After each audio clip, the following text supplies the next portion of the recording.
Kolkata night রাইডার্সের অনুশীলনে খুনোসুটি।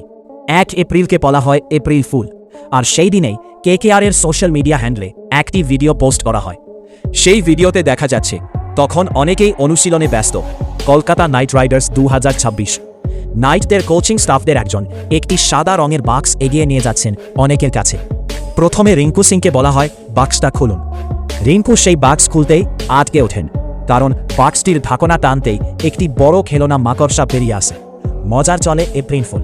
এরপর সেই বাক্স নিয়ে যাওয়া হয় কলকাতা নাইট রাইডার্সের সহকারী কোচ শেন ওয়াটসনের কাছে। তারও একই অবস্থা, বাক্স খুলতেই ভয় পেয়ে যান। এরপর একে একে অন্যান্য ক্রিকেটার এবং কোচিং স্টাফদের কাছে নিয়ে যাওয়া হয় সেই রহস্যময় সাদা বাক্স। উমরান মালিক আবার কেঁপে উঠলেন। কোচ অভিষেক নায়ার তো প্রায় ছিটকেই গেলেন ভয়ে সেই খেলনা মাকড়সাটিকে আচমকা দেখে। রফম্যান পাওয়েল এবং ডুয়েন ব্রাভো হাসতে হাসতে উড়িয়ে দিলেন। তারা বাক্সটাই খোলেননি, তবে বরুণ চক্রবর্তী খুলে দেখলেন এবং জিফ দেখিয়ে মজা করলেন। টিম সাউদি দেখে একটু ভয় পেলেন। রাচিন রবীন্দ্র কিছুটা মজার চলেই দেখলেন। সব মিলিয়ে নাইটদের এপ্রিল ফুল সেশন বেশ মজা করেই কাটল। অন্যদিকে আগামী 2 এপ্রিল কলকাতার ইডেন গার্ডেন্সে আইপিএলের অন্যতম গুরুত্বপূর্ণ ম্যাচে সানরাইজার হায়দ্রাবাদের মুখোমুখি হবে কলকাতা নাইট রাইডার্স।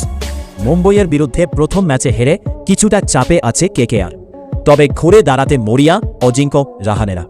বাকিটা উত্তর দেবে সময়। বৃহস্পতিবার দিন ম্যাচ শুরু সন্ধ্যে 7:09